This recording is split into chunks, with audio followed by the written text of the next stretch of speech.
also chief medical examiner for Knox and Anderson counties. Exhibit 21.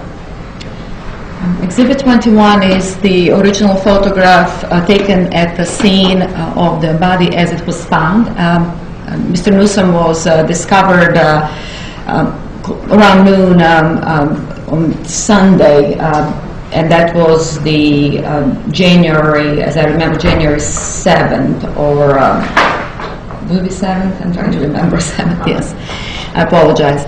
In 2007. So what happens in that situation, when the police is notified, they immediately have to notify the Office of the Medical Examiner, and then whoever the assistant medical examiner or the investigator on call is goes to the scene to assist the police. Essentially what we do a kind of parallel investigation with the police. We collaborate, but we don't really work under the police. We try to really reach some sort of agreement that the scene belongs to the police and the body, in essence, belongs to the medical examiner. So I have to be notified, and myself or my representative have to be there to make sure that nothing gets changed, altered, or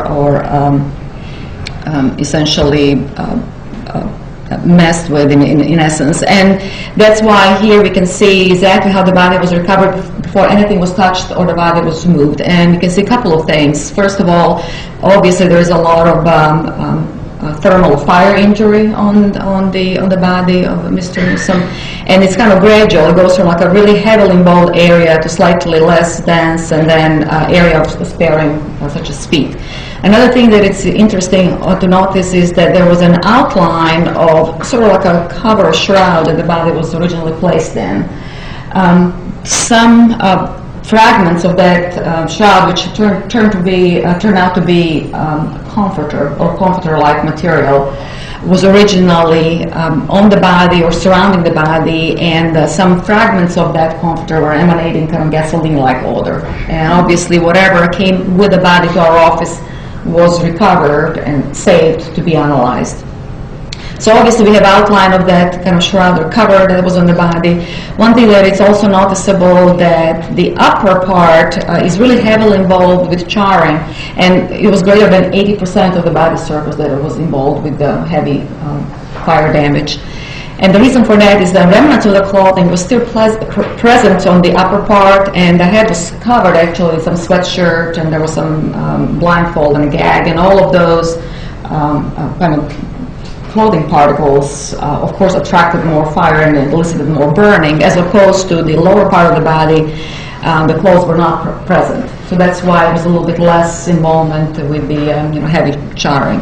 And also, you can notice that although there are some contractures because of the fire and heat induced changes in the muscles, you can notice that the kind of arms, especially the left arm, is still folded behind because there were some ligatures present there originally, and also there's ligature on the ankles that you can see a little bit more closely. And of course the placement is interesting, and that's next to the train tracks where he was found. Okay. Exhibit 229. So just a close-up of the ligature. So there was 219. Yes, the close-up of the ligatures. A couple of things are worth mentioning. Again, number one, you can see where that comforter shroud stops, and that's where the heavy, that's singeing and fire damage also kind of stops. And then there is a belt. It was a leather belt, a little bit fire damaged, but it was encircling the ankles twice. It was secured through the belt, kind of the metal part, the I'm sorry, I'm just blanking out, it's getting late for me. But anyway, under that belt also there was another piece of a ligature, which was a torn piece of the kind of clothing or sheets, bed sheets or something like that. That, interestingly enough, later on, a similar piece of kind of torn sheet appears at a different scene. And then another thing is that, again, we have sparing of the feet, which helps us then notice dirt and mud, and more of it actually was on the soles of the feet. So there was definitely a lot of dirt and mud, which to me meant that Mr. Newsom was walking with no socks, with no shoes, on the muddy ground, the dirt, in order to be at the scene or wherever he was eventually shot. So anyway, what I meant is belt buckle. I apologize. It was just a moment of 220. weakness. So now again, better look at the upper part of the body. Again, it's heavy fire damage. Again, outline of the comforter. And again, what's noticeable as a contrast to the lower part where we don't see any clothing items, there were some remnants of the kind of boxer underwear still present. There were 2 shirts, T-shirt and a dress shirt, remnants of which were kind of tucked in protected parts, such as under the arms. And then there was kind of heavy sweatshirt that completely covered and encircled the head in a couple of layers, and it was secured around the neck area with the strings from like a hoodie or one of those sweatshirts that has a string around the neck. 221. And then close-up of that particular area again, the several layers of the heavily fire damaged sweatshirt, and one area of blood staining, and that's because of the gunshot wound that was located on the right side of the head.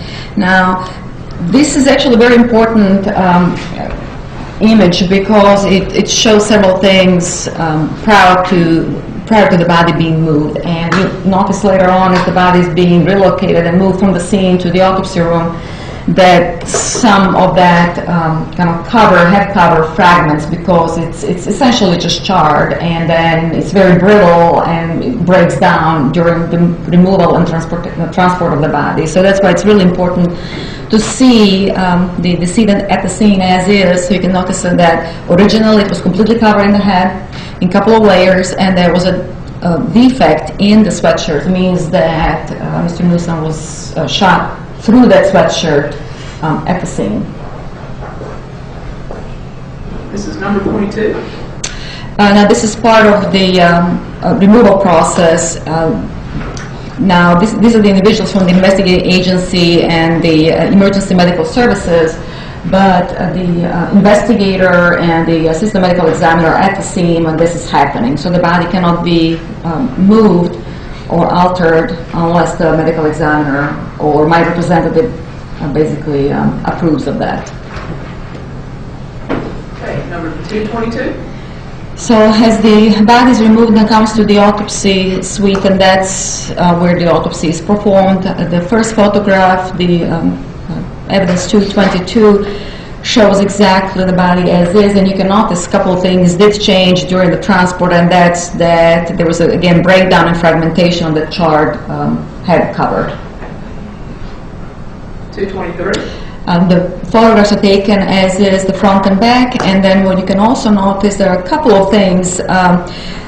Number one, that the arm that was folded in the back, originally there were both arms actually folded and tied in the back. What happens is with the heat and fire-induced changes in the muscle cause the contractures, what we call like a pugilistic, like a boxer-like position, and that's why the right arm moved. Well, the left arm could not move because that's exactly how it was originally positioned at the scene.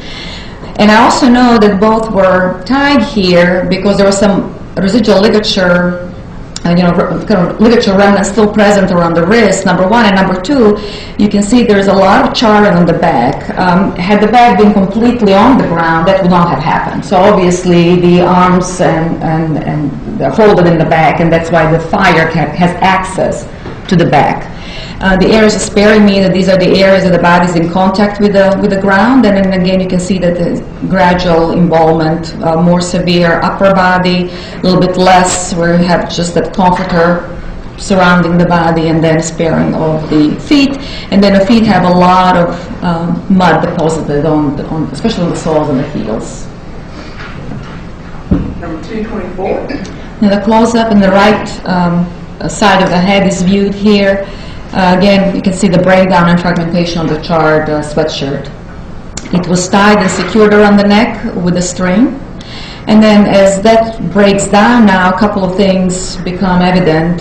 Number one is the gunshot wound on the right side of the head that now becomes readily visible. There is also a bandana that was used as a blindfold that is now under the layer of sweatshirt. And also there's an additional feature, and it's the gag in the mouth. There was a sock that was stuffed in the mouth that was partially preserved under the covers.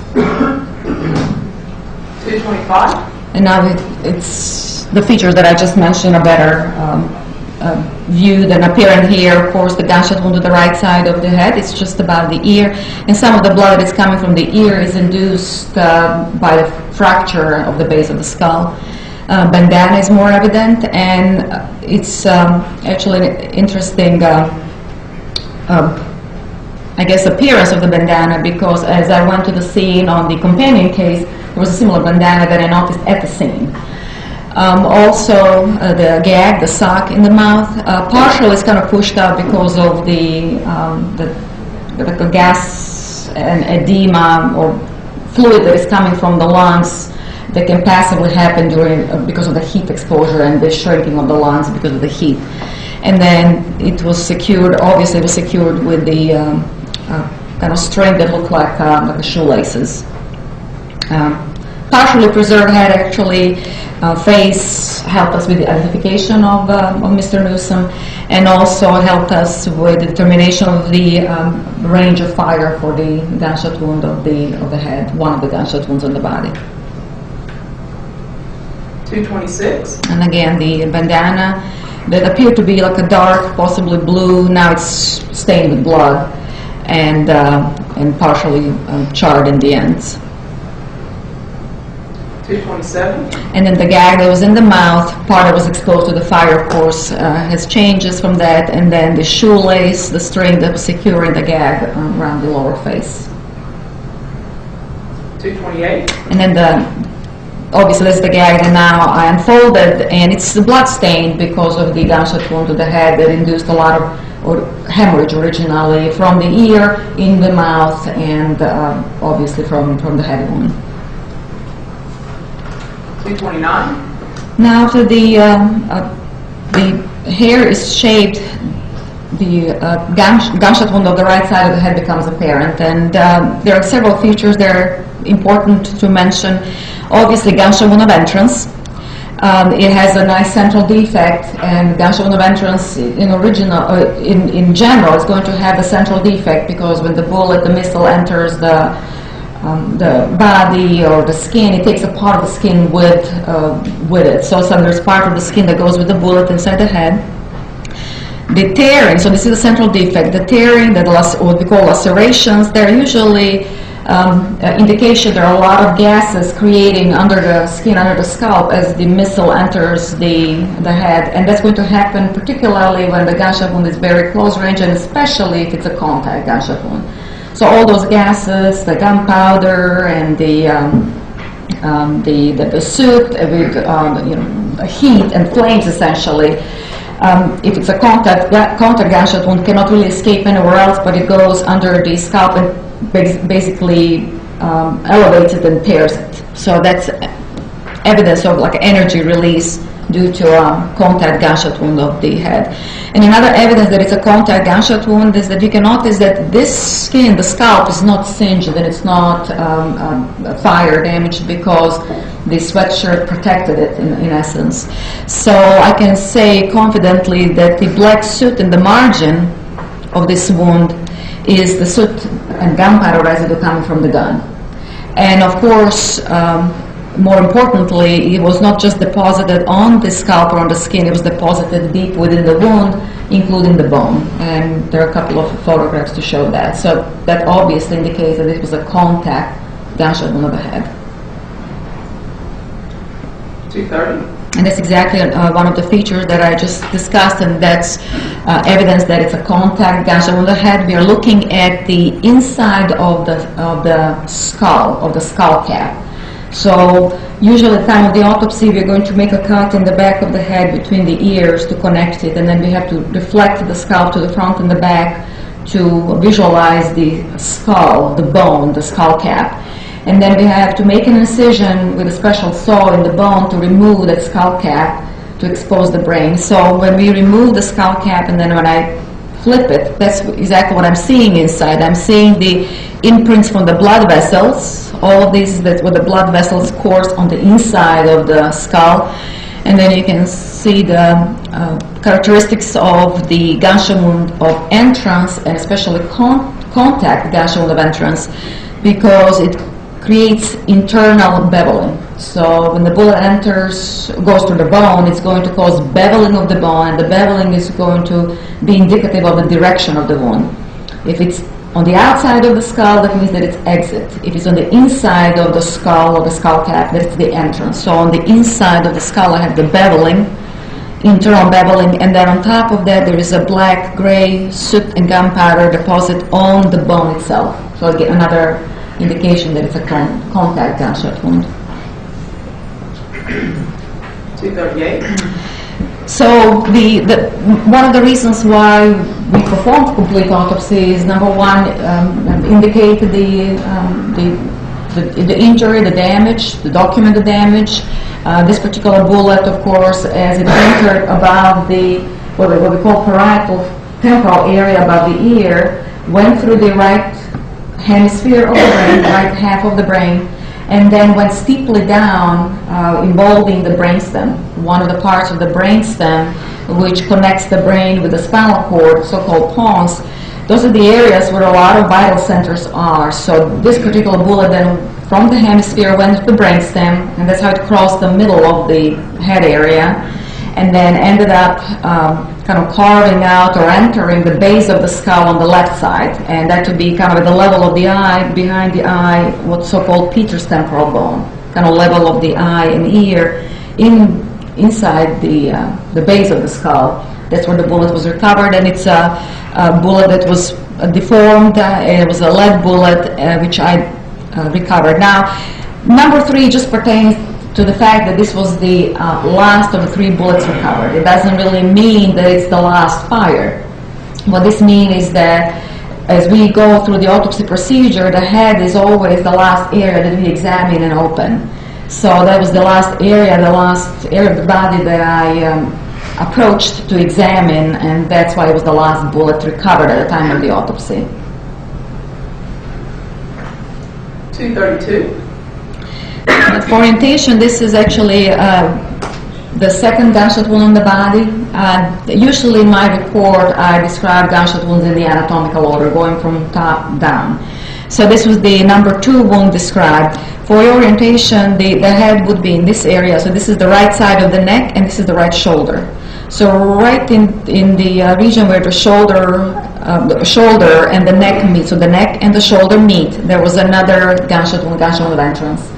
And this bullet involved the muscles in the back. So this is, we are in the back, and entering the skin, through the skin, into the muscles. And then involves the muscles on the right side, in the right side of the neck, and the nerves in the right side of the neck. And these nerves are actually very important, because brachial nerves, that some of them are going to go into the arm. So obviously that would be not necessarily a wound that would cause death, because the major vessels were not harmed, but would cause some sort of disability, such as inability to use the right arm. So that's the gunshot wound number 2. Doesn't have any characteristics of a contact gunshot wound, meaning that as I examined the skin and examined the tissue deep inside the wound, I could not find any soot and gunpowder residue. Granted, some of that could have been on the clothes, but of course clothes are just remnants, remain on the body, and they're heavily damaged with fire. So I couldn't really comment on the distance or range of firing for this particular wound. And it's a little bit fussy, but that's the first bullet that I recovered, and that's of course lead bullet. Doesn't have any copper or any alloy jacket on it, and it was the first bullet because it was easy to access. As we made a Y-shaped incision on the body and deflect the skin, the neck is going to be the first area exposed, and that's why I recovered a bullet from the muscles of the right side of the neck. 234. The evidence 234 is a close-up of the back of the body of Mr. Newsom. For orientation, this will be the upper back, shoulder area. This is the left arm, and it's elbow, left elbow that is now folded. That's the elbow that was still on the back, going over across the lower back. And this is the charred left hand, the palm of the hand. So obviously, when the body was set on fire, that arm was in that position, and I can tell by the preserved skin under the forearm, and there is a residue of the ligature. So there's still a little bit of a faint impression on the wrist, on the left wrist, that this ligature left. But of course, the fire damaged the ligature. Now it's loose under the wrist, and the parts of the preserved gluteal area, buttocks, is where the body was resting on the ground. 235.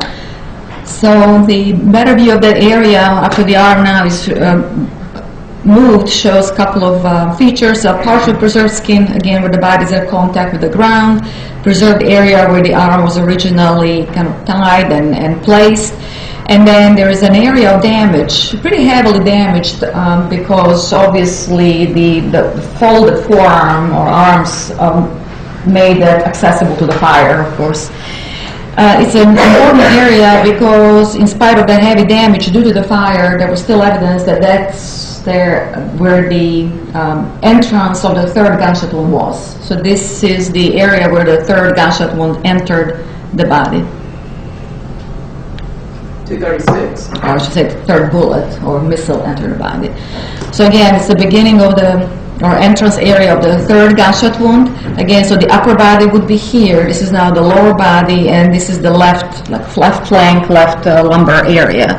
The defect in the middle actually is going to be the entrance gunshot wound, and of course, because of the heavy fire damage, I cannot comment on the range of firing because it will be all obscured. Even if it were contact, it will be obscured by the heavy fire damage.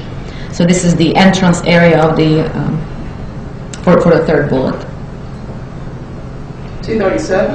And then as I'm going through the muscle, I can see the defect now extending deep into the muscle because the trajectory is going upward from this lumbar area up. 243. And I'm sure we're going to show the third bullet eventually, but just to let you know that this particular bullet did involve the muscle in the back and involved the spine. And as it involved the spine, actually it severed the spinal cord or damaged the spinal cord heavily. So that would be a bullet that would disable the victim, and he would lose the control of his lower extremities of the legs. Now, this essentially is the sum of all the kind of clothing item residue and some of that shroud comforter that was the body that was originally kind of folded and shrouded in. And the remnants that we are seeing here are part of the boxer underwear. There are no pants, no jeans, no remnants of anything. And usually, even with the heavy fire, something of the pants or jeans always remains, particularly the area around the waistline, because it's kind of heavily folded, several layers. So that's something that always remains, but there was absolutely none in this case. Some of the underwear is preserved. Some remnants of the T-shirt are preserved, and they're usually where the body was in contact with the ground, so spared, and then under the arms, the areas where the clothing items remained, or parts of it remained preserved. There's some parts of the dress shirt, and then parts of the comforter, and especially the comforter parts are the ones that emanated quite strong odor that, to me, it was gasoline-like. But of course, we cannot make the determination at the scene. That's why we collect this evidence and send for testing. Now, also, did you examine the anal cavity? Yes.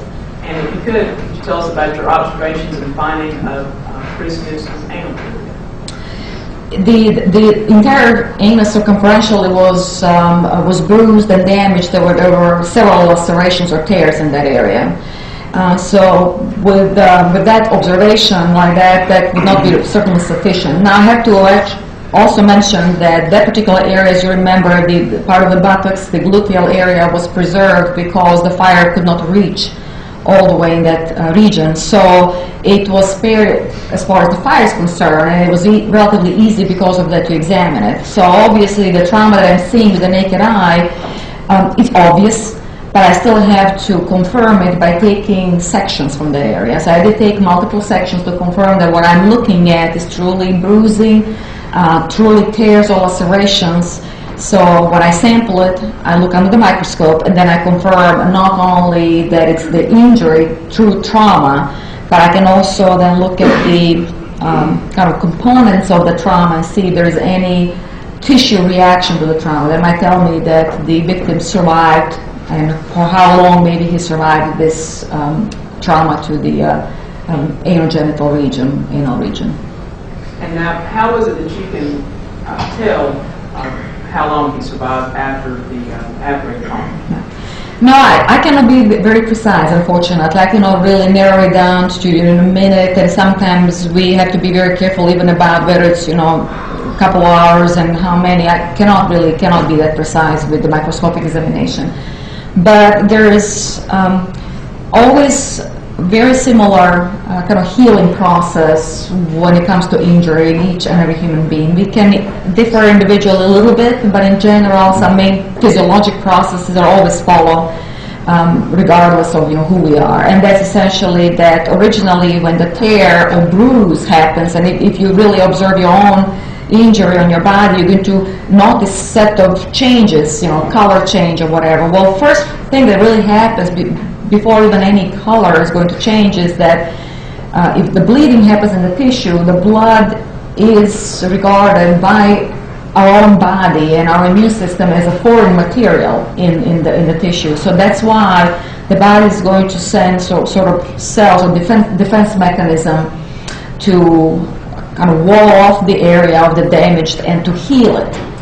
So the first thing is going to be kind of tissue and vessel reaction, blood vessel reaction, before anything else gets engaged, like the immune system. And that's where the first changes are going to come from the vessels. The blood that is now from torn vessels coming to the tissue is also bringing not just red blood cells, but it's bringing white blood cells. And as white blood cells there are several different types of white blood cells.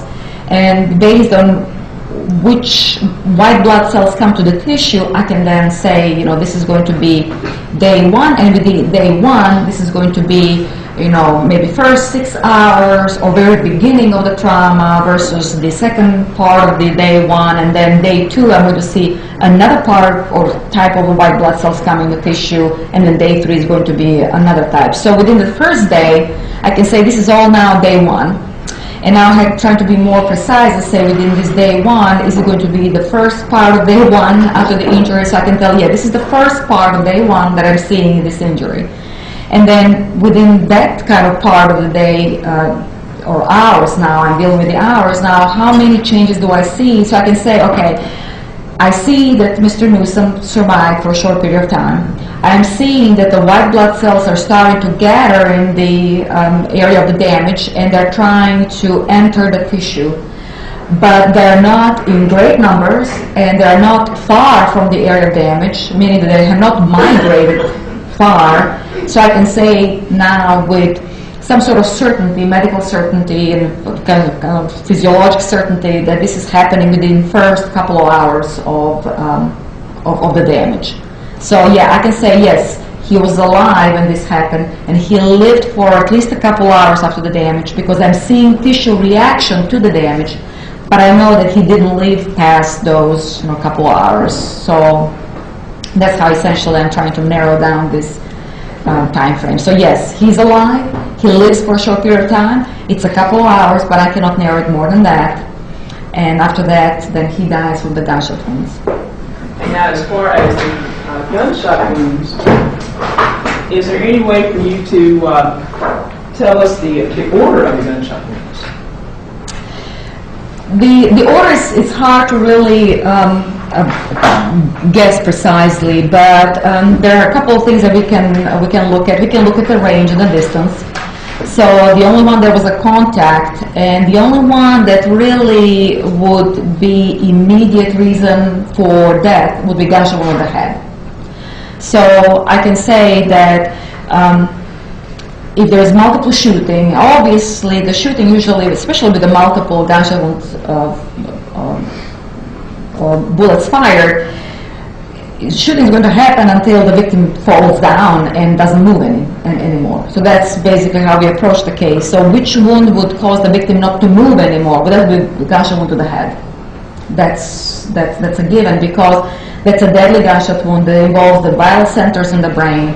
And with involvement of those vital centers, there is no way that he can live any amount of time. As a matter of fact, when there is brainstem involvement, that's pretty much very quick death right there at the scene. So the other two wounds, the gunshot wound to the neck, would not be major disabling. It would impair the kind of movement of the right arm, but it's a survivable wound. And the second wound, the gunshot wound to the or third, so to speak, because of the order, anatomical order, would be the gunshot wound to the back. Now, it's a survivable wound, most likely, but it does impair the ability of the victim to move. So that wound would definitely bring him down. And then also we have one more area of damage, and that was the bruise on the forehead. As I remove the scalp and I look at the tissue under the scalp, between the scalp and the skull, the bone, there was actually a large 2.5-inch bruise on the forehead. Obviously, he's still alive for that bruise to happen. So again, I can analyze the situation, which gunshot wound will bring him down. Possibly the gunshot wound, because he's still alive. He'll be alive after the gunshot wound to the neck, and he'll be alive after the gunshot wound to the back. So just by that order of kind of deduction, I can say that either the neck or the back are number 1 and number 2. And the last one, the number 3 wound, is the gunshot wound to the head, because the disabling wound that he is definitely coming down and he will be on the ground. And by collapsing to the ground from a position that you're not standing anymore because you already have gunshot wound to the back and you know you cannot use your legs, that the impact falling down from that wound would not be as great as impact coming from the wound on the back if he were standing. So. And what about what do your injuries tell you about when the blindfold and the wrapping to the head, when was that placed on in relation to the gunshot wound to the head? It was placed prior to the gunshot wound to the head, because as you can see from the scene, now as you remember, just from the time of the autopsy, everything was so brittle that it fell apart. But at the scene, before anyone touched it, there was a defect in the sweatshirt and the wrapping that was on the head. So obviously, the blindfold, the gag, and the sweatshirt on the head were prior to the gunshot wound. And then finally, what about the fire? Setting him on fire. The fire was definitely the final event, and the reason I'm saying that because one of the basic questions that always police or the law enforcement has for us is, was the victim alive when set on fire? And I could say confidently that he was not alive, he was dead. I know that because we always measure carbon monoxide level, which is one of the fire byproducts in the blood, and that was very low. It was not. There was no indication that there was any inhalation of carbon monoxide. Second thing that happens with a fire like that would be inhalation of smoke and soot that would be deposited, if nothing else, on the tongue or upper airway, and frequently with fires like this throughout the airway, and there was none. So obviously those two findings were a clear indication that Mr. Newsom was not alive when set on fire. I have a lights.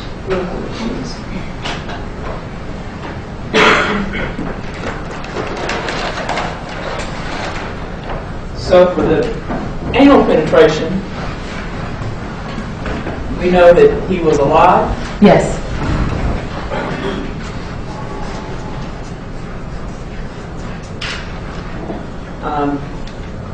Was set on fire with an accelerant. You said that we know that's elation. We know that he was alive. Yes.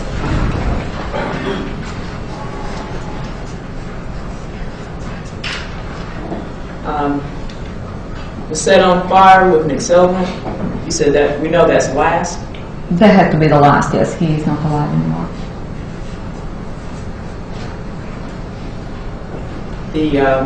The gunshot wound to the head, you said that's a fatal shot? That's the fatal shot, yes.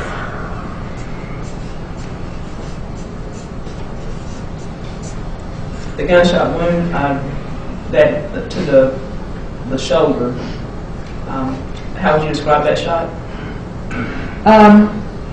Minor disability, the wound that would cause minor disability, meaning the impairment of the right arm. And then the gunshot wound to the lumbar region? Mr. Newsom would be paralyzed below baseline.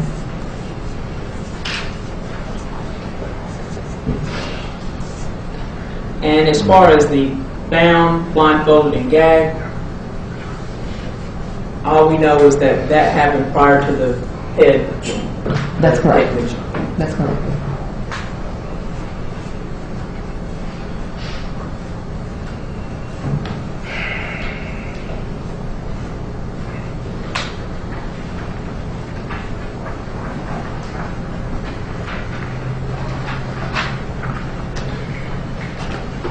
Now,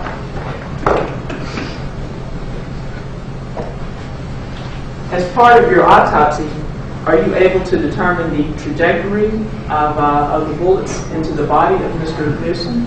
Yes, and again, that's another reason for the autopsy, recovery of the bullets, which are the evidence, and then that's a mechanism to ascertain the trajectory of the wound. And if it would be okay with the court, would you be able to step down and, using a mannequin, demonstrate to us the trajectory of the bullets? Want the mannequin brought around? Please, sir. Sure, you can step down. You'll bring the mannequin.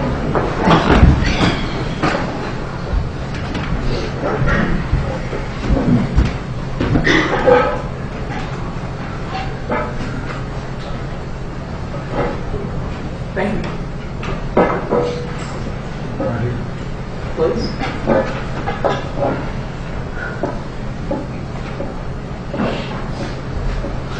I'll wait this.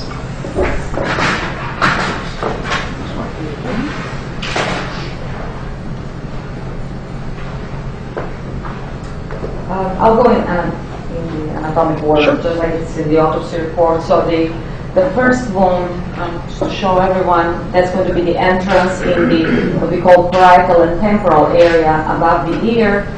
That is the contact gunshot wound and enters the right side of the brain, crosses the midline as it damages the brainstem where the vital centers are, and then the bullet remains lodged in the base of the skull on the left side. And that was the deformed bullet. The reason why it's so deformed is because the base of the skull is very, very thick, and it's going to change the relatively soft left organ. The wound to the neck area is, again, at the junction of the neck, shoulder, and kind of upper back, and that's the bullet and trajectory which kind of skip the vessels miraculously, because there are a lot of large vessels here, just goes through the muscles. It does involve the nerves that kind of gathered here in a plexus that come from the what we call cervical spine, and many of them are going to supply the right arm area. And that bullet doesn't come through, but it kind of remains right here, relatively superficial in the muscle of the neck area. And then we have the third entrance. And actually, just make it easier on me, I'll do this, because it enters in the left lumbar region, as you recall, that fire defect that has a central hole in the middle, and then goes relatively steep upward, transecting and damaging the spine and the spinal cord approximately 6-7 thoracic level, and then the bullet was recovered close to the spine as it crosses the midline and then becomes lodged in the muscle next to the spine. So essentially, the main trajectory for this particular bullet would be downward and right to left. here it's from back to front and slightly right to left. And the main trajectory of this one would be from left to right and relatively steeply upward. And so, Dr. Lusnik, would your findings be consistent with Mr. Newsom? Being bent over, suffering a gunshot wound to his lower back, still being down, suffering a gunshot wound to his shoulder area, and then a contact wound to his head.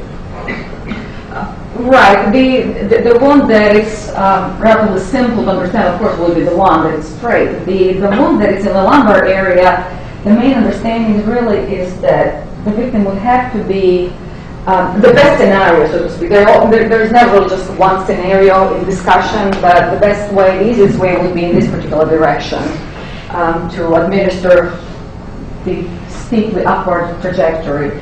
And of course, for this particular wound, is if the victim was already down, that the close to the ground, that the bullet coming from an upward sort of up-down motion or direction of the gun.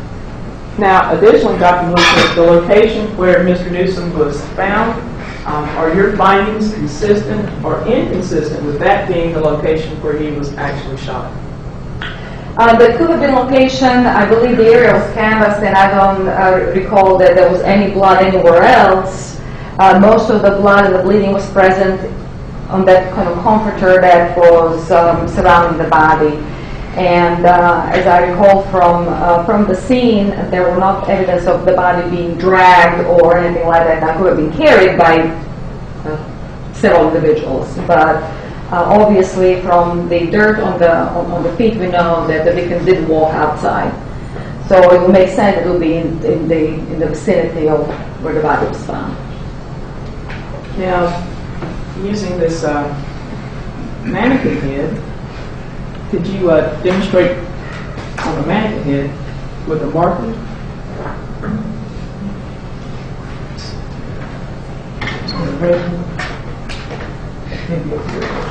Yeah. I was just going to ask you to show us where. Is that okay? Yeah, you can use that for such. Thank you. Oh, yes.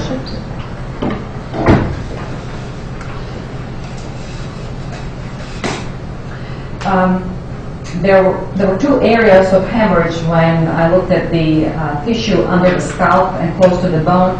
One was on the right side that was related to the bullet. So there was one area, and that was bullet related. And there was then a completely separate area on the front of the head that was relatively large, and it was about 2.5 inches. And that's contusion that was completely separated from the gunshot wound, and obviously came from an impact with the surface or with the ground, and as the victim fell down.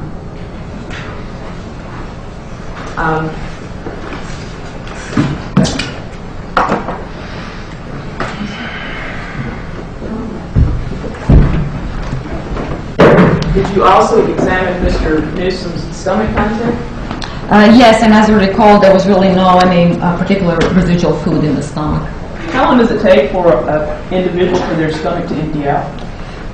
It varies depending on the type of the meal, ingredients taken, and the size of the meal, of course. But no matter what kind of meal one consumes, it should be empty within 6 hours.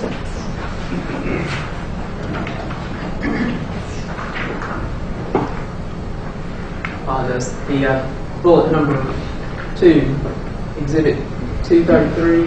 Yes, that's the bullet that went through the kind of back, neck, shoulder area, and obviously it's a very nicely preserved bullet because it involves only soft tissue and muscle. Okay, sorry. Do the lights. Thank you. Exhibit 240.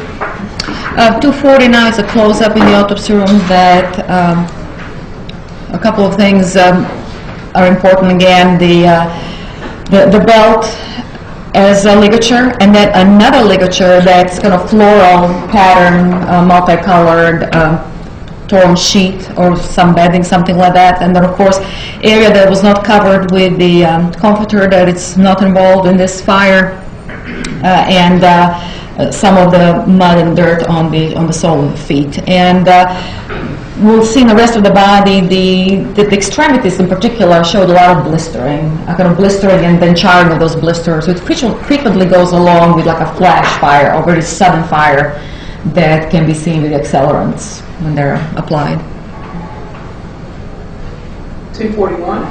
And then just a better view of the some of that ligature burned off, floral kind of pastel color under the belt, and some of the kind of very hard wooden-like plants were all kind of mingled and caught in some of that some of those ligatures, so that were also found and brought to the office. 242. And then the feet, all of this, that's essentially dirt staining from the victim on the ground with no socks and no shoes. Okay, let me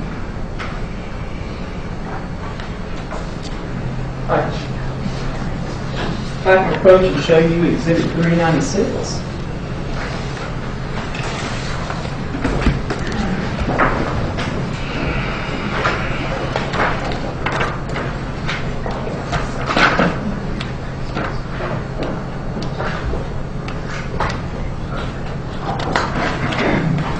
Do you recognize Exhibit 396? Yes, Exhibit 396 is the an accurate copy of the autopsy final report for Hugh Christopher Newsom. It was autopsy number 9 from the January 2007. I'd like to move this in as Exhibit 396.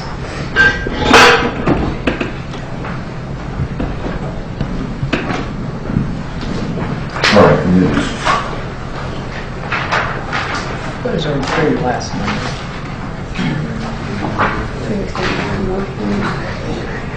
Yes, 434. We'd like to move in the styrofoam head as Exhibit 424.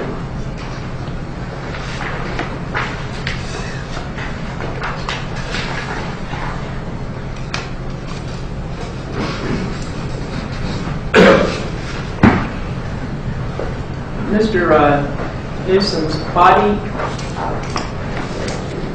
what is a fresh death versus was his body, was it like recently there or had it been there a while? I don't know if I'm asking the right question. Well, you're basically asking the question whether there was any signs of decomposition, like a delayed discovery.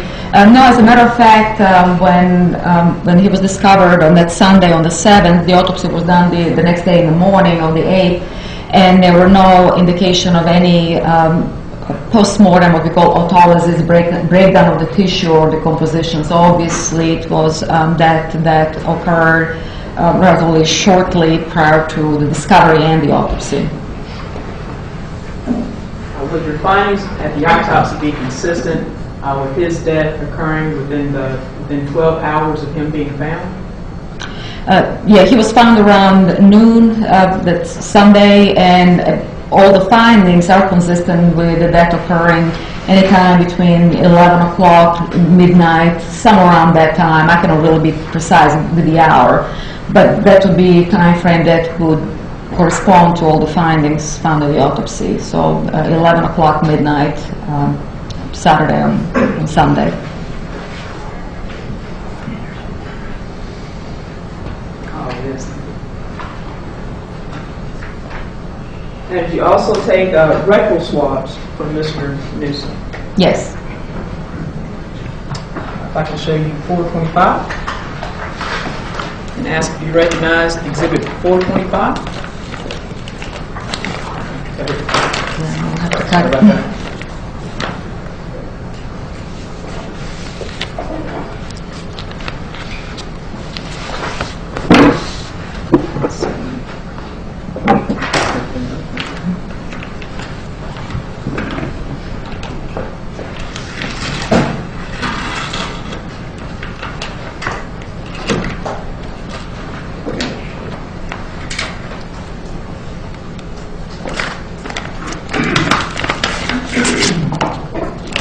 So this envelope that is sealed as an evidence contains several specimens recovered at the time of the autopsy, and these are the original specimen, I guess, pouches that I used at the time of the autopsy, and this is actually my handwriting with my initials. Rectal swab is one of them, and then the oral swab from the mouth is the second sample. Was that in as Exhibit 425?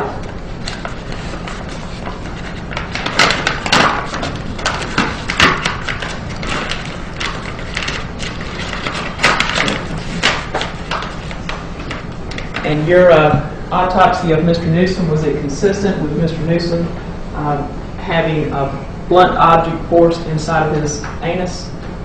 Yes, there was quite a bit of bruising and swelling in that area that I would imagine the object would be the most plausible reason for that.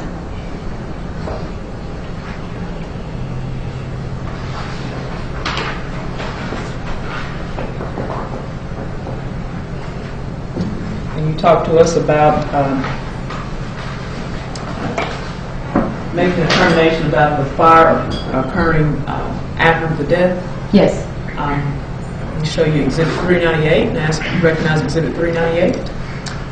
Yes, Exhibit 398 is the report from Tennessee Bureau of Investigation, and it's performed on the blood sample taken at the time of the autopsy. This is actually one of the toxicology reports and has carboxyhemoglobin concentration of 4%. I'd like to move this in as Exhibit 398. And again, Dr. Lusnik, what does that mean? What that means is that there's actually a great possibility that Mr. Newsom was a smoker, and with the smokers, sometimes carboxyhemoglobin can be actually even up to 10%. I know that it's not fire-induced because anything that really mattered that would be fire-induced would be 30% or greater. So obviously in this case you have something that is just an artifact of most likely smoking, and not even a heavy smoking, potentially occasional smoking.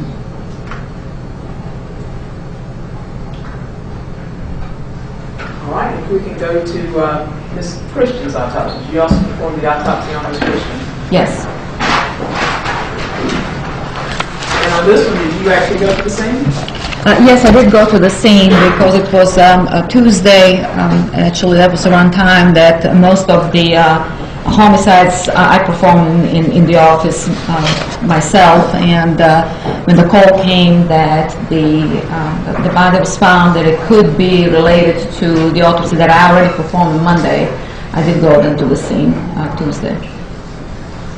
Show you Exhibit 34. Exhibit 34 is one of the photographs, and we also took a set of photographs at the scene because that's what we need to do as we go with the police. And it's one of the areas in the residence. There was a kitchen. The residence were relatively small. We came from the main entrance and then entered through that kind of front room directly into the kitchen because all the kind of doorways were wide open. And that's in the kind of far corner of the kitchen, and the what you see, the dark blue, like a trash bin, that's where the body of Shannon's body was found. Exhibit 35. And as soon as one of the officers at the scene lifted the lid, it was obvious that there was a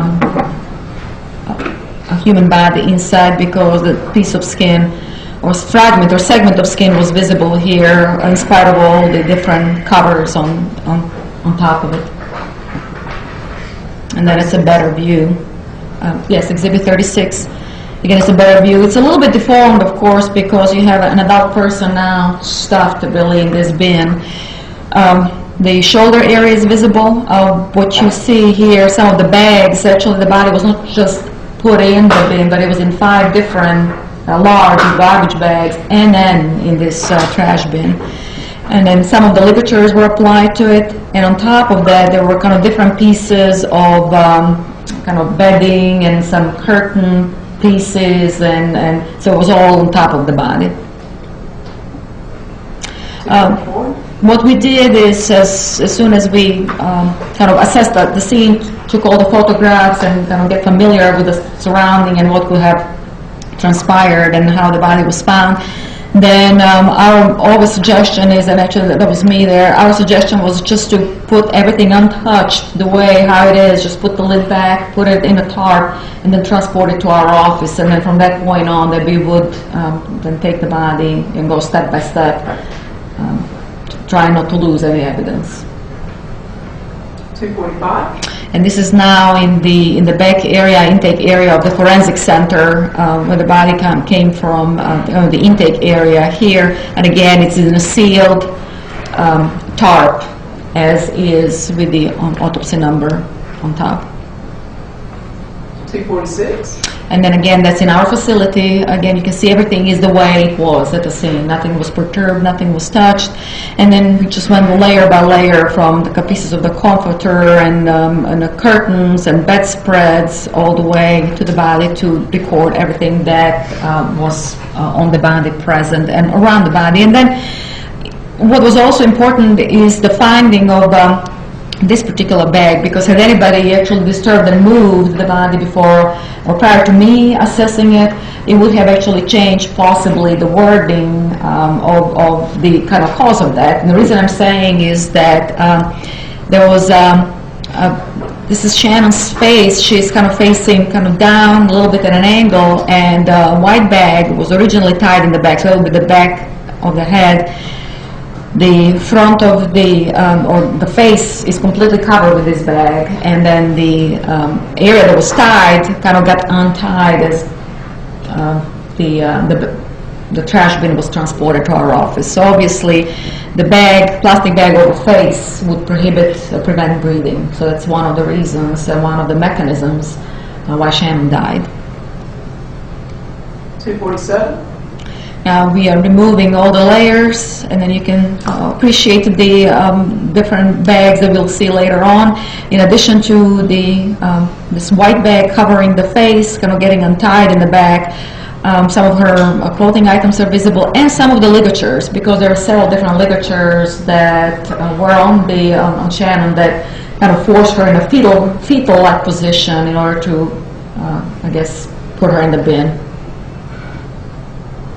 248. And then it's just different view again. You can see how the face is completely covered with the bag. She cannot breathe like that.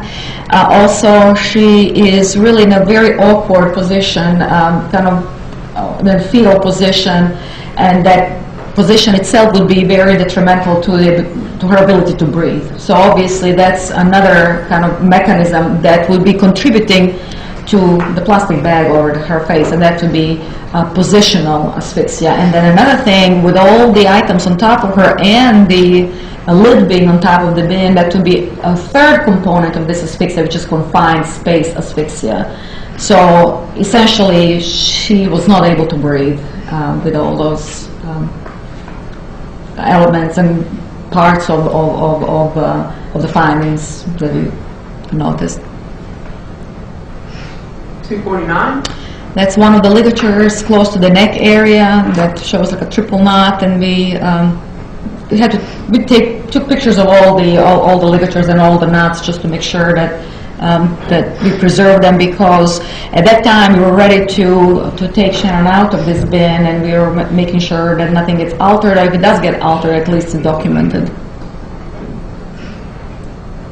250. And essentially, that's what we did as we placed the bin on the autopsy table. Took the bin out, and I can see the 5 different bags.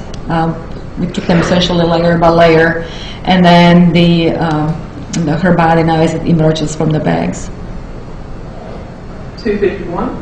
Now, one thing that we really tried not to disturb, that's definitely going to be the bag over the face, so we can take a better picture of that, and that's definitely going to be an important mechanism in asphyxia or lack of oxygen and ability to breathe.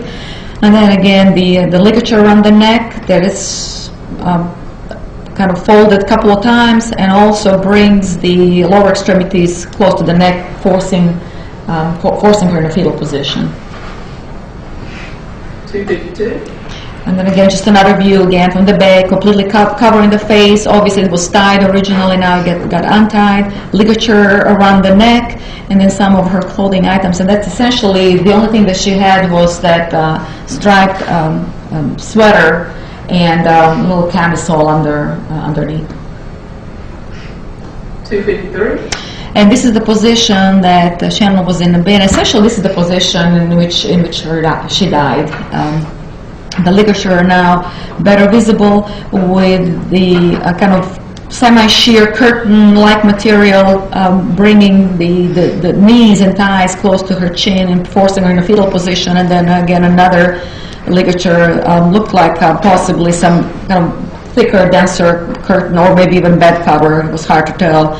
That had some blood on it, and again was forcing her thighs against her belly to kind of keep her in that position and exposing the anogenital region. 254. Now the complexity of this ligature is really better.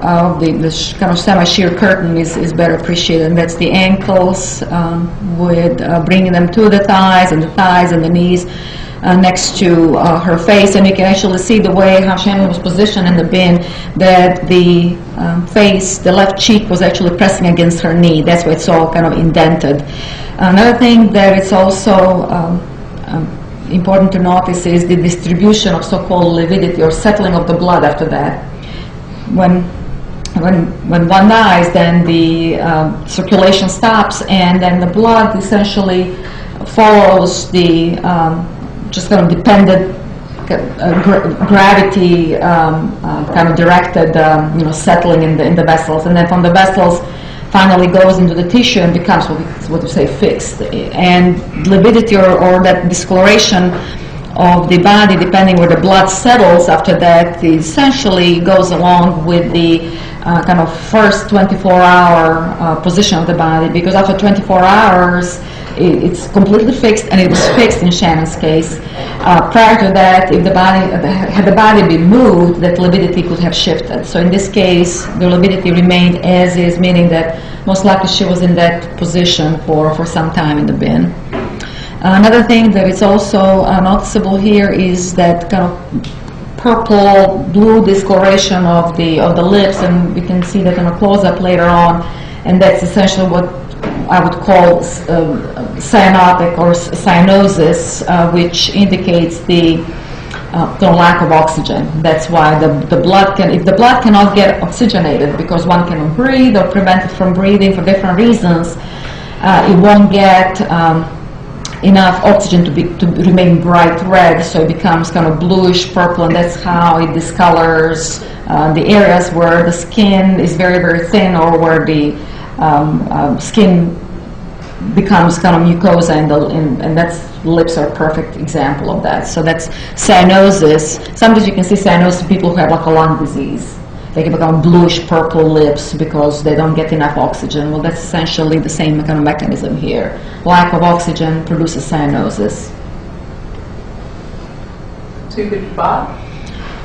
The ligatures were removed, and then a couple of features become evident. Number one, again, is that the lividity remains the way it is, and it really follows the pattern of her position in the bin. Again, the only clothing items are now just these two shirts, and actually there's something very interesting, and that's very unusual. The ligatures were removed, and then a couple of features become evident. Number one, again, is that the lividity remains the way it is, and it really follows the pattern of her position in the bin. Again, the only clothing items are now just these two shirts, and actually there's something very interesting, and that's the very unusual pattern of skin detachment or epidermis detachment. The reason I'm mentioning that is that this tells me that obviously her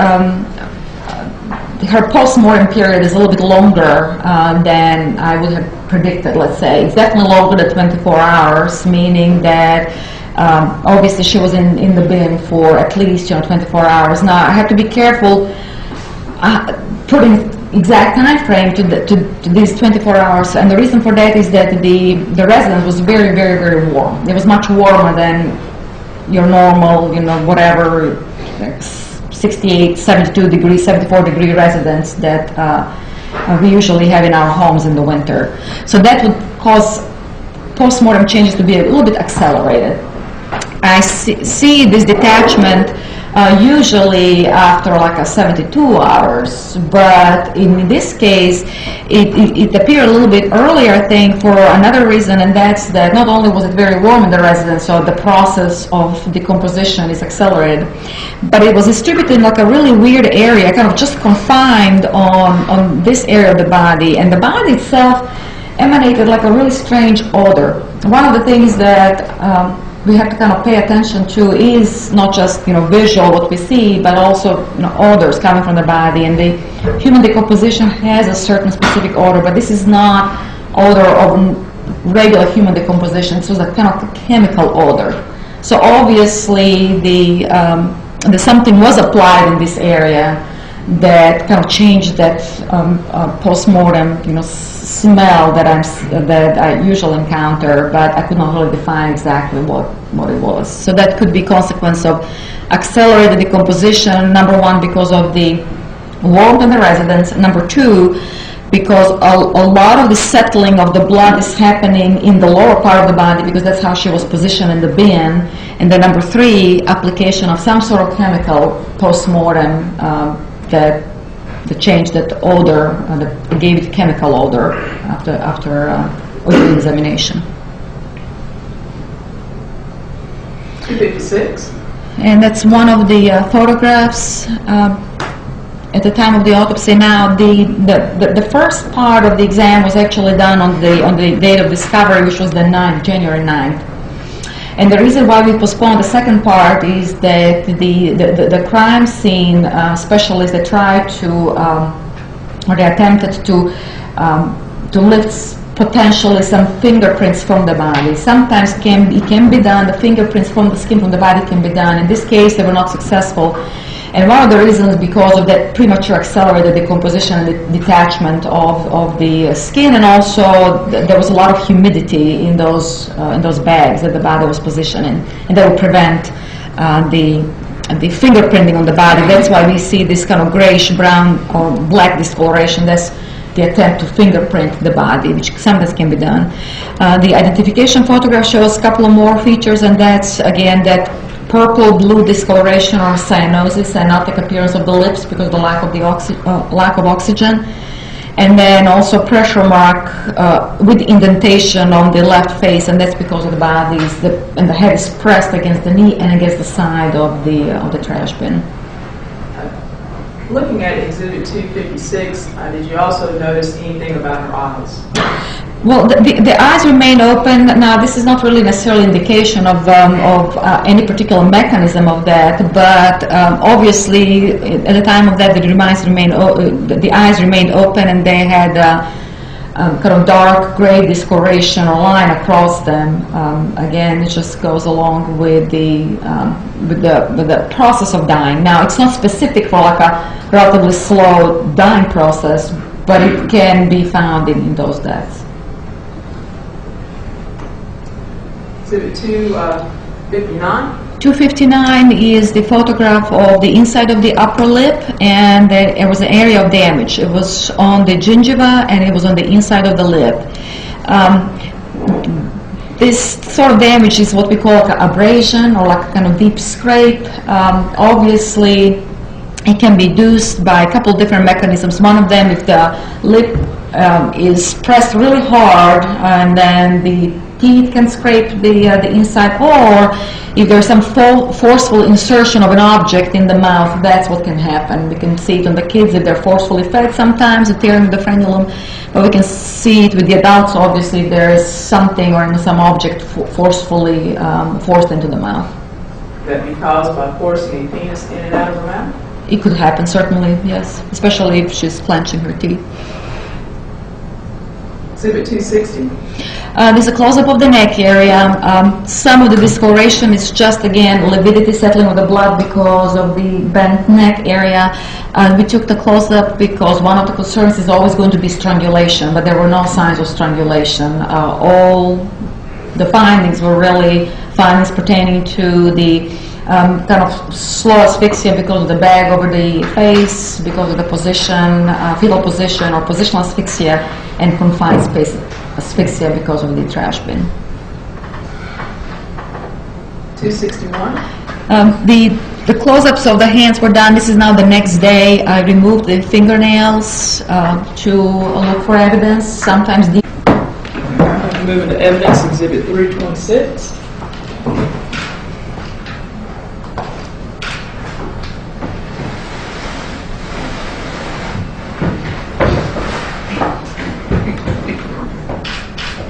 And then lastly, Exhibit 343. You recognize Exhibit 343? yeah, that would be the bin and with that kind of bent lid that was at the scene that the Channon body was recovered from. And, so one picture that I wanted to show that, as you recall from the photograph, the way how she was positioned and the head bent against the knee, there was actual impression on the forehead that was within the hairline, and that was because of the head being pressed against the side of the bin with this line here creasing the forehead and leaving an impression.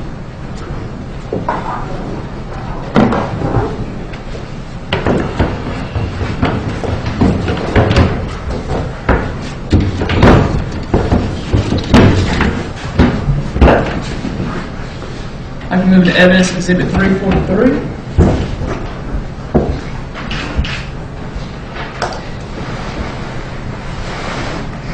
Dr. Musick, I know you told us that can you tell us any exact time of death? Not precise. I certainly cannot give the minutes, and actually even the hours I have to give an interval. I cannot really give anything very precise. Just from looking at, from the time of discovery to the time of her disappearance to the changes in the tissue, because even in her situation I had to take samples of the tissue from the inside of the lips or mouth and from the damaged area in the anogenital region. I can kind of create some sort of time frame and interval, and that's the only thing that I can really kind of deduce from this autopsy. Would your findings be consistent with Ms. Christian being dead the afternoon or evening of Sunday, January 7, 2007? The only thing that I can really tell that Channon could have died in that interval of the a late afternoon or Sunday evening to early hours, like a Monday morning hours, anything kind of before noon. And the reason I'm saying that is that because there are already some changes of decomposition that were there, so I would at least need some 24-hour interval to accommodate all those changes that I'm noticing now. They are accelerated because of all the issues that I listed, but again, that will actually bring me more toward the early Monday morning or late Sunday afternoon. And the same thing with Mr. Newsom.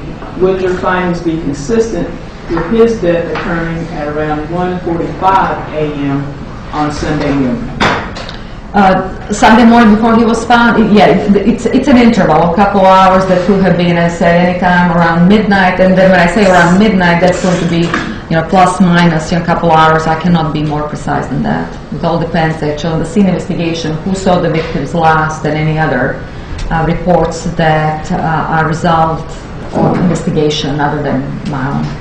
And if his death occurred at around 1:45 a.m. on Sunday morning, what would be the range of time for that anal penetration to have occurred? That happened within a couple hours prior to his death. So let's say he dies, and we say that it's close to like a 1 or 1:30, sometime around that time. That to be then bring that penetration around 11:30. Midnight, I would say the latest.